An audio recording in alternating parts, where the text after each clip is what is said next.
My name is Maya, and I want to be clear about something before I get into this. I am not someone who is easily rattled. I've lived alone for 6 years, in 3 different cities, and I've navigated every version of that experience, the late-night noises that turn out to be the building settling, the unfamiliar neighbors whose routines you learn before you learn their names, the particular vulnerability of being a woman in a ground-floor apartment who has decided, consciously, not to let that vulnerability become a prison. I've developed instincts over those 6 years. I've tested them in small ways and trusted them in larger ones, and I've come to believe that they are generally reliable. What I'm going to describe is the first time those instincts fired at full intensity, and I initially talked myself out of listening to them. I've spent a significant amount of time since then thinking about why I did that. About what the mechanism was. About what it cost me to override something that was, as it turned out, correct. I was living in a 2-bedroom apartment in a mid-sized city. First floor, front door facing a shared outdoor corridor that ran the length of the building. The building had about 30 units, a mix of young professionals and older long-term residents, the kind of place where you recognize faces without necessarily knowing names, where you exchange nods at the mailboxes and hold the entrance door for each other without stopping to talk. I'd been there about 14 months. Long enough for the building's rhythms to feel like mine. I knew which neighbor left at what hour, what the corridor sounded like when it was empty versus when someone was moving through it, which footsteps belonged to the woman across the hall and which ones I didn't recognize. I knew my immediate neighbors well enough to identify them by sight and had never had any reason to feel unsafe there. It was a safe, unremarkable place to live. The safety had become invisible the way all familiar things eventually become invisible. I worked from home 3 days a week. My setup was in the second bedroom, desk against the far wall, back to the hallway whenever I was working. Over months of that routine, I developed a habit I'd never fully articulated to myself. I kept the apartment door closed and the chain engaged whenever I was home alone. Not out of fear. Not because I'd had any experience that warranted it. Just out of the low-level awareness that women who live alone develop over time, the kind that accumulates through 1,000 small decisions until it becomes automatic. You do it because it feels right. You don't always examine why until something forces you to. It was a Tuesday in early November. One of my work-from-home days. I had been at my desk since 9 and by 11 I was in a good focused rhythm, the kind where time passes faster than expected and the work feels manageable. The apartment was warm. The corridor outside was quiet. Nothing about the morning had been unusual in any way. Around 11 o'clock there was a knock at my door. I wasn't expecting anyone. I hadn't ordered anything. But packages get misdelivered, neighbors ask for small favors, the building manager stops by without warning to check a smoke detector. None of those things require advance notice. I got up from my desk, walked to the door, and looked through the peephole the way I always do, without thinking about it, the way you check both ways before crossing a street you've crossed 100 times. A man in his mid-30s. Average build, dark jacket, no logo, no uniform, no delivery bag. He was holding a small package in both hands, held slightly forward, like he was already preparing to present it. His posture was relaxed. He was standing at a normal distance from the door. Nothing about his appearance, in that first assessment, was alarming. I opened the door with the chain on. He smiled when the door moved. A practiced smile, the kind that's meant to put you at ease before anything has been said. And then he told me he had a package for Maya. Not for my apartment number.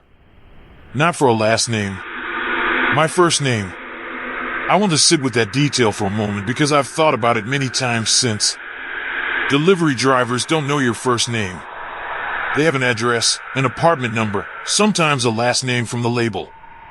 A first name offered alone, without any other identifying information, is not the vocabulary of delivery. It's the vocabulary of someone who has done research. He said my name the way a person says someone's name when they want it to function as proof of something, like familiarity offered as credential, like he believed that hearing your own name from a stranger would make your hand move toward the chain without fully deciding to. I told him I hadn't ordered anything. He held up the box and said it had my name on it, that there must have been a mix-up or perhaps it was something sent as a surprise. I asked what company he was with. He said a name, something generic and slightly indistinct, the kind of name that sounds real until you try to recall it precisely. I asked him to repeat it. He said it again, slightly differently. Not a different company, but the same name with the emphasis shifted, the syllables rearranged slightly, as though he was deciding in real time how to pronounce it. As though it was a word he had selected but not rehearsed delivering aloud. I told him to leave the package at the door. He said he needed a signature. I said I wasn't going to sign for something I hadn't ordered. He lifted the box toward the gap in the chain as though I could read the label from that distance, and said my name again. Just my name. No last name, no apartment number. Just my name, offered a second time, like a second attempt at a key that hadn't worked the first. I closed the door. I stood in the hallway without moving. I could hear him on the other side, not knocking, not speaking, just present. The particular quality of a space someone is standing in. Then footsteps moving away down the corridor. Unhurried. I stood there until they faded and then stood there another minute after they were gone. I checked the peephole 2 minutes later. He was gone. There was no package outside the door. I spent the next 90 minutes at my desk constructing explanations. Wrong address, wrong unit, someone in the building shared my first name, a driver having a bad day who hadn't paid attention to the label. I tried to make the mundane explanation fit because the other explanation, the one where everything I'd observed was deliberate and coordinated, was one I didn't know what to do with if I acknowledged it fully. I tried each explanation seriously, turned it over, looked for where it held. The problem was that every version required me to ignore something.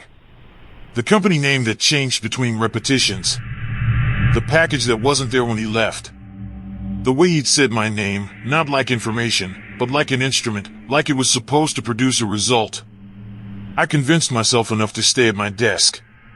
I did not convince myself completely.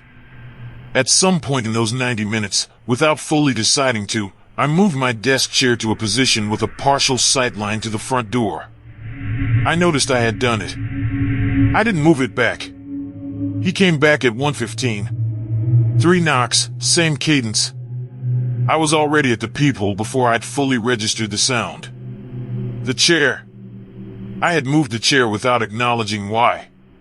Some part of me had known something before the rest of me would admit it. Same man. Different bearing. The ease he'd carried in the morning was gone, replaced by something more direct. He was standing closer to the door this time, half a step inside the natural space people leave when they're waiting, and his shoulders were set slightly forward. He wasn't holding anything. No package. No prop. Whatever pretense had brought him in the morning, he'd come this time without it. I didn't open the door. I didn't speak. I stood at the peephole and waited. He knocked again. I stayed still. A third time, harder, and then he said my name. Just my name, twice, with a pause between.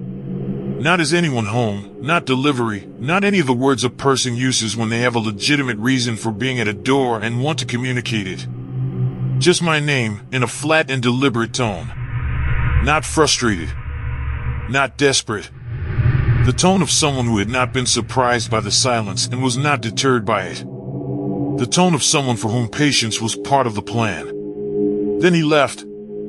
I sat in the hallway after his footsteps faded and stopped trying to make the mundane explanation work. I called my building manager and told her what had happened. She confirmed no deliveries were scheduled for my unit that day, no maintenance staff, no contractors. I asked her to check the security camera above the main entrance, a camera I had noted when I moved in and never thought about since. She called me back 20 minutes later. The camera had been covered. A piece of dark tape over the lens, carefully applied so it blended with the housing. Applied sometime in the last 48 hours. No one had noticed until I asked her to look. There was no footage. No record of who had come into or left the building during the entire window of time. I sat with that for a moment after she told me. The tape had been on the camera before his first visit. Before I had any reason to be watching. Before I had any cause to ask anyone to check. Someone had come to the building in the 48 hours before that Tuesday morning, covered the lens carefully enough that no one noticed, and left. They had done that before any of the rest of it. They had anticipated needing the camera non-functional and acted on that anticipation in advance. That is not a confused driver misreading a label. That is planning. I called the police. They came within the hour, took a report, photographed the camera. They said they would increase patrols. They asked the standard questions: any former partners, co-workers, anyone I'd had a conflict with recently. I went through every possibility I could think of. Nothing held. No one I could identify. No reason I could construct. He came back at 4:40. My building manager had called a maintenance worker to address the camera, and that person was in the corridor when the man appeared again. He walked toward my door, raised his hand to knock, and the worker asked what he was doing. The man said he was visiting a friend. The worker asked for a name. The man gave one, calmly, without hesitation, without any of the signs of someone improvising, then turned and walked quickly toward the building exit. The worker followed him out and watched him get into a car in the visitor lot. No front plates. Parked facing the exit, engine running, as if whoever was driving had been waiting. It left before the worker could get a position to read the rear plate. The police came back. 3 visits in one day. Covered camera. No plates. False name given to a witness. They asked again if I could think of anyone. I couldn't. I moved out 6 weeks later. Nothing else happened in those 6 weeks. But I couldn't stop returning to the tape on the camera. To what it meant. Someone had come to the building before his first visit and covered the lens carefully enough that no one noticed for 48 hours. They had done that before there was any reason for me to be watching, before any reason existed for anyone to check the footage. They had known, in advance, that they were going to need no record of what was coming. That level of preparation, the anticipation of needing the camera covered before any incident had occurred, tells you something specific about the nature of whatever they had planned. I live on the 3rd floor now. I have a video doorbell and a secondary lock, and I check both before I sleep. I don't open the door without knowing exactly who is there and exactly why they have come. And I never told anyone that my name was on the package. Because I never actually saw the box. I only have his word for it.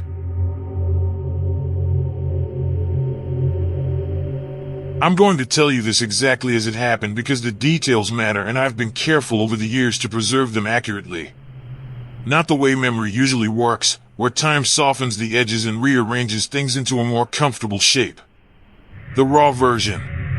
The one I wrote down the same night it happened, while I was still sitting on the floor of my center hallway with my back against the wall and my phone in my hand, because I already knew while I was sitting there that I was going to want every detail to be exact. I was 28 and renting a house with a roommate who was out of town that week, visiting family in another state. 3-bedroom place on a quiet residential street, the kind of neighborhood where the routines are visible and consistent, where you recognize which cars belong to which driveways, where people acknowledge each other across lawns on weekend mornings, and the street itself feels like something collectively maintained and cared for. Nothing dramatic had happened on that street in the 2 years I'd lived there. The safety of the place had become something I'd stopped examining, the way you stop noticing the furniture in a room you've been in long enough. It was just home. It was just safe. I had stopped questioning whether it was safe because it always had been, and that unbroken history had become a kind of assumption I carried everywhere without examining it. It was a Wednesday in late February. Just past 2 in the morning. I had been up late finishing a work deadline, the kind that keeps you at the desk until your eyes start going soft and the words stop making complete sense. I had finally shut the laptop around 1:45, brushed my teeth, and gotten into bed. I wasn't deeply asleep yet. I was in the early, shallow layer where the mind hasn't fully disengaged and you're still dimly aware of the house around you in a low, ambient way. A knock at the front door pulled me all the way back up. Not a ring. A knock. 3 knocks, deliberate and evenly spaced. Not urgent, not frantic. Measured. The knock of someone who had decided on the cadence before they delivered it. There was a quality of intention to it that I registered even before I was fully awake, before I had consciously processed that I was hearing knocking at all. I lay still for a moment and ran through the logic. 2 in the morning, midweek. Roommate out of state. No family nearby who might have an emergency. Nobody I was expecting. The list of people with a legitimate reason to knock at my front door at that hour was essentially empty, and I knew it, and the knock had come anyway. 3 more knocks. Same cadence. Then a voice, male, calm, speaking at normal conversational volume. Not shouting to be heard through the door. Just talking, at a normal volume, as though he expected me to be awake on the other side of the door. And the voice was calm. Completely, unnaturally calm for 2 in the morning. The flat, even quality of someone reciting something they had prepared. Hey, I just wanted to let you know someone's messing with your car. I had a car. Parked on the street directly in front of the house, visible from the living room window. I lay in bed and worked through the scenario. Neighbor sees something suspicious, comes to let you know. Decent thing to do. It happens. The voice was calm because he didn't want to alarm me unnecessarily. That was the explanation I reached for. What I also noticed, and filed without fully deciding what to do with, was that the voice had no texture of inconvenience in it at all. No apology for the hour. No acknowledgement that knocking on a stranger's door at 2 in the morning is an unusual thing to do. Just a statement, delivered flatly, as if the time of night were not a variable he had considered. Most people, even people genuinely trying to be helpful, would soften it somehow. Sorry to bother you so late. I know it's the middle of the night. This voice had none of that. Just a message, stripped of everything that would make it feel human. I got up. I did not go to the front door. I went to the living room window first, moving without turning on any lights, and looked out through the edge of the curtain at my car. My car was undisturbed. Sitting exactly where I'd left it under the street light, nothing near it. The street was empty in both directions, no movement, no headlights, nobody visible anywhere under the orange glow of the street lamps. Another knock. 3 knocks, same cadence. Your car, someone was just messing with it. Thought you'd want to know. I looked at the car again. Still nothing near it. Still nobody on the street. I went to the front door and looked through the peephole without touching the handle. A man I had never seen before. Not one of my neighbors. I knew all my immediate neighbors well enough to identify them by face, had lived there long enough to have that baseline firmly established. This was someone I had never encountered. Dark hoodie, hood pulled up, hands loose at his sides. He was standing closer to the door than people normally stand when they're waiting for someone to answer, not on the step but right at the threshold, body weight fractionally forward, already oriented toward the door as though its opening was the next expected event. Not overtly threatening, but positioned, already ready. I spoke through the door without touching the handle. I told him I could see my car from the window and it looked fine. He said someone had been crouched by the rear wheel. Said he'd been walking past, noticed them, and they ran when he got close. Said he thought I should know so I could check it.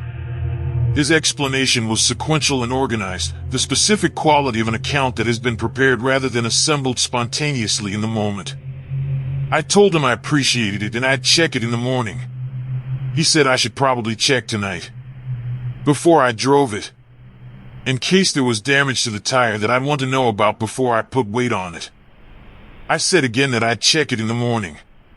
A pause. Long enough that I thought it was over, that he had accepted the answer and was leaving. Then the same flat, measured voice, I can wait out here while you check. Just in case they come back. I said nothing. I stood at the door with my hand not on the handle and watched the shadow at the base of the door, the thin interruption of exterior light where his feet were. He was still there. I held my phone and set a threshold in my head, 3 minutes and I would call 911. I watched the clock and stood there in the dark hallway and thought clearly about what was happening on the other side of a door I was not going to open. I thought about the empty street, the undisturbed car, the offer to wait, the voice with no texture of inconvenience in it. I thought about how each individual piece sounded reasonable and how wrong they all sounded together. He stayed for 2 minutes and 40 seconds. Then the shadow moved. Footsteps, and they did not go toward the street. They went along the front of the house, toward the side. I moved through the house to the kitchen window. From there I could see the side gate, a wooden gate with a simple lever latch on the inside, the kind that can be forced from outside with enough upward pressure. I watched the shadow approach it through the glass. I watched the gate handle move. Once. Then again, more firmly. Then a third time with real force, enough that I could see the top of the gate flex slightly in its frame before the latch held. I called 911. I moved to the center of the house, away from all windows, and gave the operator my address and described everything from the beginning in sequence. They dispatched a unit.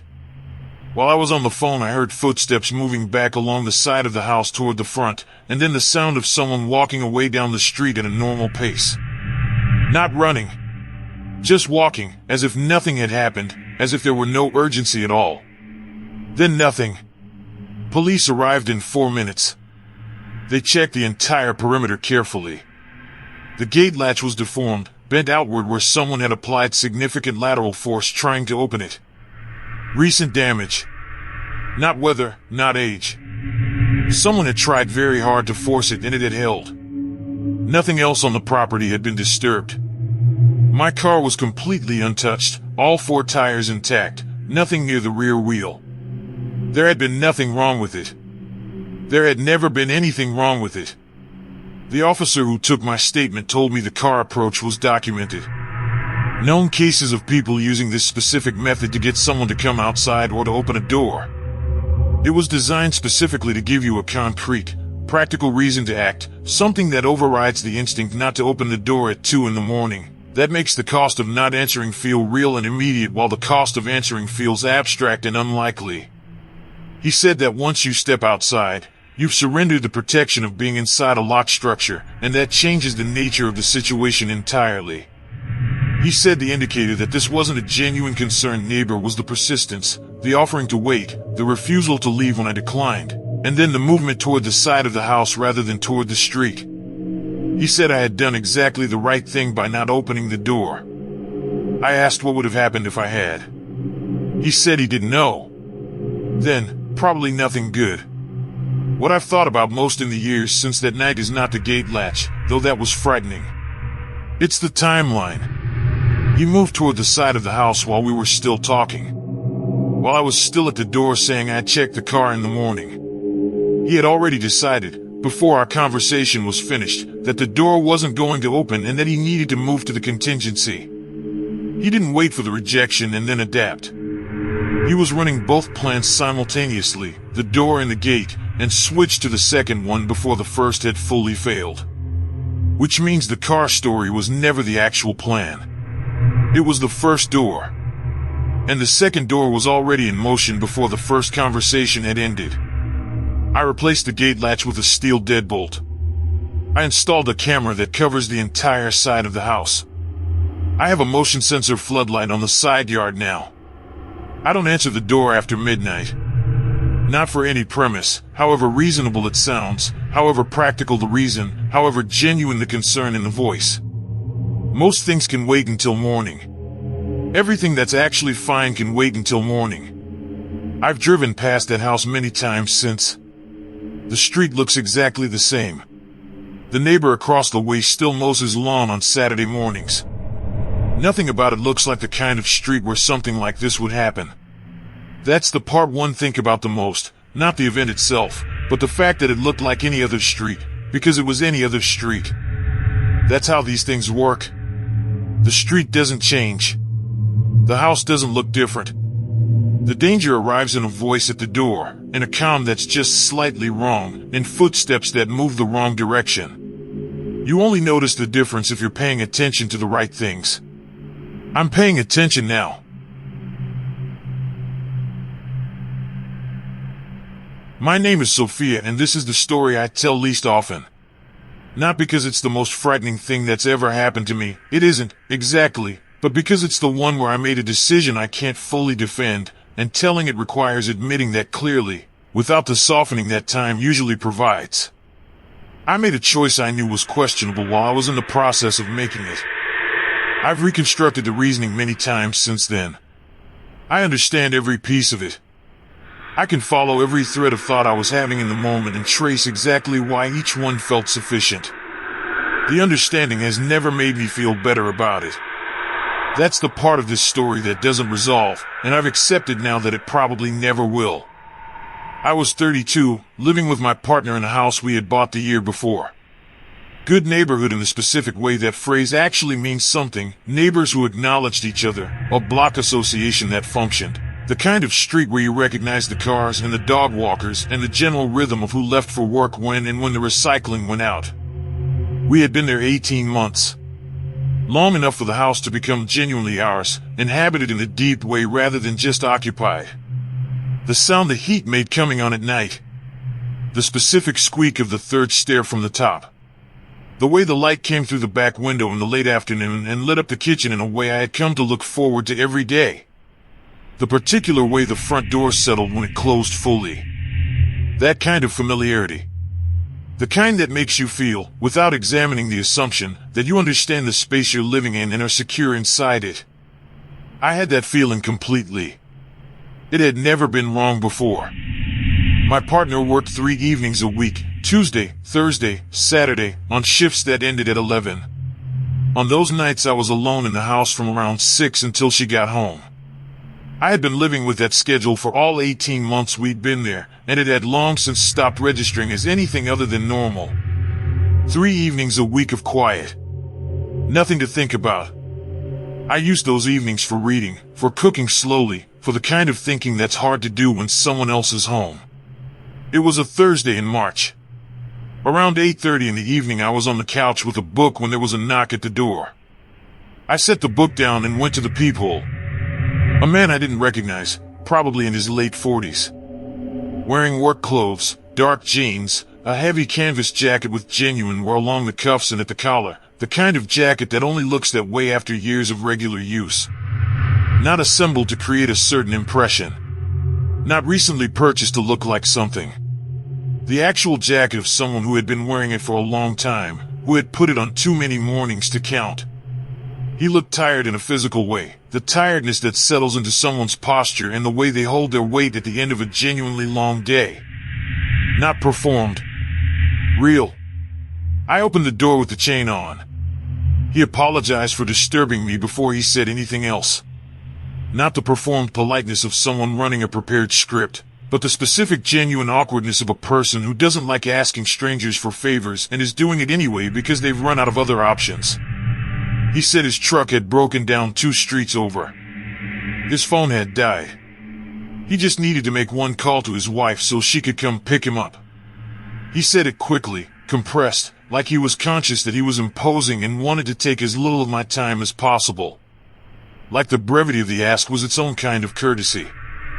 I want to be honest about the decision I made, because I've examined it carefully and I don't think it was entirely irrational, even though it was wrong.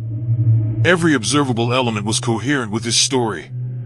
The grease on his jacket was real, not a deliberate smear, but the embedded staining that comes from months of mechanical work, worked into the fabric in a way that doesn't happen from a single incident or an afternoon of staging. His boots had the same quality, broken in, the leather creased from actual extended use, the soles worn in the specific pattern of someone who stands in the same position for long hours. His manner was consistent throughout our conversation, awkward, practical, not pressing, not urgent in any way that felt performed. He was asking for one small specific thing, and everything about him appeared to match the story he was telling. There was nothing I could point to and say, that detail is wrong. And I made the decision I knew was not the careful one. I took the chain off and let him in. He dialed with the ease of someone calling a number they know well, no searching, no consulting anything, digits entered from memory without hesitation. I heard it connect. I heard it ring twice on his end. And then he said, quietly, not to me, I'm at the house. I'll be a few minutes.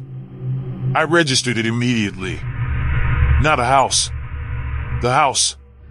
The definite article. The house that was already known to whoever he was speaking to, already identified, already established in some prior conversation I hadn't been part of. He wasn't reporting his location to someone unfamiliar with it. He was confirming his arrival to someone who already knew exactly which house he meant. Someone who had been waiting to hear that he was there. I told myself I had misheard. I told myself this quickly, before I could finish the thought, that there was context I wasn't aware of, that the phrase was shorthand for something innocent, that I was reading significance into 2 words. I moved on from it deliberately. That speed, the speed with which I moved on, is the thing I've gone back to most often. What I was protecting myself from knowing at that moment. What it would have meant to stop and sit with it. He handed me the phone and thanked me. And as he was thanking me, in those few seconds while his attention was nominally directed toward leaving, he looked around the room. Not the involuntary glancing that people do in an unfamiliar space. A sequence. The hallway toward the back of the house. The stairs. The front window, specifically the angle of it. The way someone looks at a window when they want to understand what would be visible from outside it at night, from the street. 4 seconds. Not random. Not curiosity. An inventory of specific things. He asked if he could wait on the porch while his wife drove over. I said yes. He went out. I closed the door and stood in the hallway and let myself finish the thought I had been suppressing since the phone call. I went to the narrow sidelight window beside the front door and looked up without moving the curtain. He was on the porch. He was on his phone. The phone that had been dead when he knocked on my door less than 3 minutes ago. He wasn't talking, he was typing. Composing something deliberately, something he wanted to exist in writing, wanted recorded somewhere on the other end. Whatever he was communicating, he needed it documented. I sent my partner a text, "Someone at the house, call me." I stood in the hallway with my phone and watched him through the glass without moving. Over the next 8 minutes he walked to the end of the porch twice and studied the side of the house. Not casually.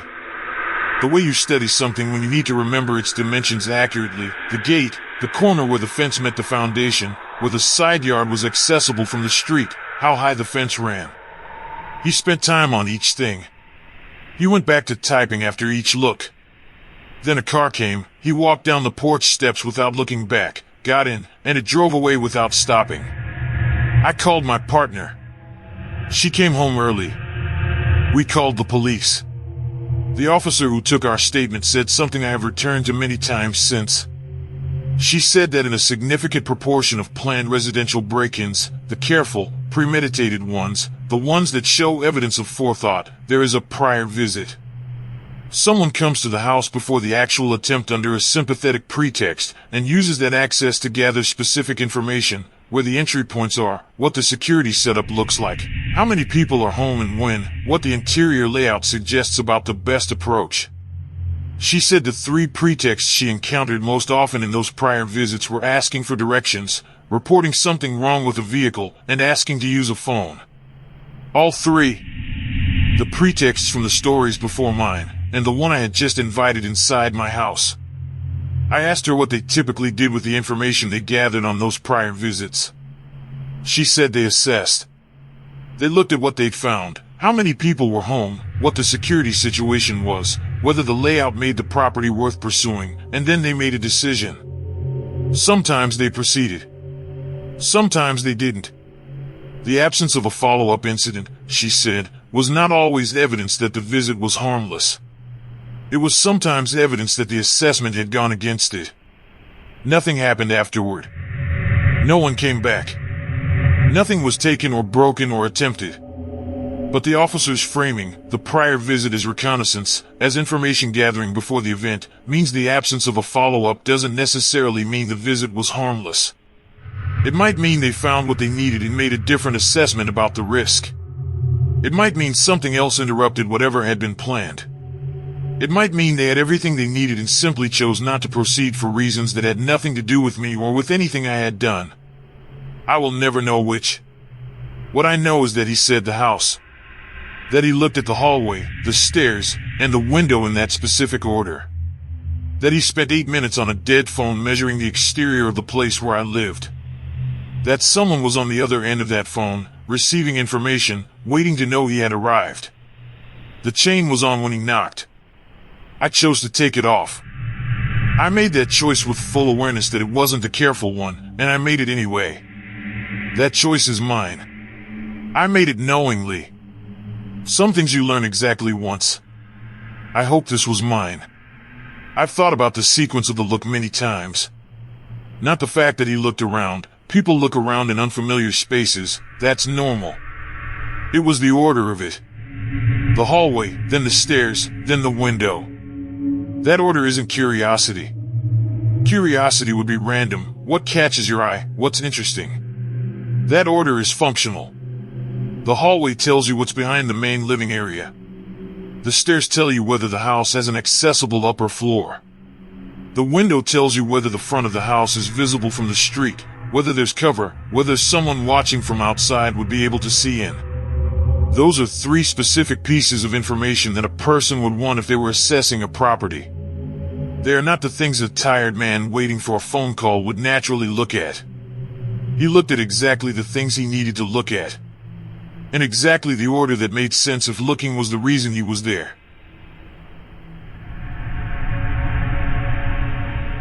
I was 16 when this happened, and I want to be upfront about something before I tell it. I know exactly what the mistake was. I knew it at the moment I was making it. This is not something I've identified in retrospect with the clarity that hindsight provides. I can reconstruct my actual thoughts from that evening, the full sequence of them, the specific counter-arguments I was running in real time, the moment when my body began to move even though my brain had not finished deciding, and what I find when I reconstruct it is that I understood, clearly and specifically, that what I was being told did not hold together. And I almost stepped back anyway. That's the part of this story I've spent the most time sitting with. Not the thread itself. The almost. The few inches I covered before one specific detail made me stop. My parents were both out. My dad worked a late shift on Fridays. He left the house around 8 and got back after 2 in the morning. My mom had driven to visit her sister 2 towns over, a trip she made every few weeks, a trip I had watched her make so many times that its rhythms were entirely familiar to me. I was alone in the house from around 6 in the evening. I was 16, not a small child. I had been alone in that house hundreds of times over the years. I knew the neighborhood well, knew the neighbors by face and routine, had my parents' numbers memorized and in my phone, and had a clear and practiced sense of what I would do if something ever felt wrong. I was not anxious about being alone. There was no reason to be. At around 7:30 there was a knock at the front door. I checked the peephole. A man I recognized from down the street, I'll call him Mr. Farron, which is not his real name. He was in his mid-50s. He had lived on the street since before my family moved there, had been on that block for as long as any of the neighbors I could remember. My parents had the relationship with him that you have with a neighbor you've waved to for years without ever having a real conversation, cordial, familiar in the specific shallow way that proximity creates without actual closeness. He had never, in all the years we'd lived on that street, come to our house for any reason. I recognized his face. That recognition is the whole mechanism of what happened next. I saw a face my brain had filed under known, under familiar, under safe, and I opened the door, not with the chain, all the way, because the face I recognized and the question of whether I should open the door collapsed into a single answer without my consciously working through either one of them. I didn't ask myself whether I should open the door. The face seemed to answer that question automatically. That is exactly what a familiar face is designed to do. That is exactly why he had chosen this particular face to show up with. He said my dad had called him. Said my dad had asked him to check on the house and that he was supposed to come inside and wait with me until my dad got home from work. I need to take that sentence apart, because I've taken it apart many times since and every piece matters. My dad would have called me first. That was an explicit agreement we had, a protocol we had discussed directly, that if either of my parents ever needed to change any arrangement involving me, they would call me before it happened. Always. Without exception. My dad would not have arranged for a neighbor I barely knew to come inside our house and stay with me without telling me first. My dad would not have called a near stranger rather than a family member or a close family friend. The request itself, to come inside and wait, wasn't something a neighbor with a normal reason for being at our door would need to do. Normal neighbors don't need to come inside and wait. There was no version of that sentence that made logical sense if my dad had actually been the one who made the call. Every piece was wrong. I knew every piece was wrong. I was standing in the open doorway with the door fully open, and I was running through every problem with the story in real time, understanding each one clearly. And my weight had already shifted. I was already beginning to step back to make room. What stopped me was one specific detail, not a general sense of wrongness. He said my dad had called him. My dad's shift didn't start until 8. At 7:30, my dad had been away from the house for less than an hour. I had watched his car pull out of the driveway at just after 7, and I had noted the time specifically because I was making dinner and thinking about when I'd want to eat, and I had seen the clock and thought, he's cutting it close, and then watched the car back out. At 7:30, my dad was on the road somewhere between our house and work, having left 25 minutes ago. If Mr. Farron had received a call from my dad asking him to check on the house, that call would have happened in the last 25 minutes while my dad was en route. But my dad was meticulous. He would not have called a neighbor to check on me while driving to work and not called me first. He would not have made that decision in the car without telling me directly. The story required my dad to have made a significant decision, communicated it to a neighbor, and left the house, all without saying a single word to me about it first. The timeline didn't work. I held the door where it was, not closing it yet, not opening it further, and told him, as evenly as I could manage, that I needed to call my dad to confirm before I could let anyone in. I framed it as procedure, as a rule I had, not as an accusation. He said, of course, no problem, take your time. He said it immediately, smoothly, without any reaction at all.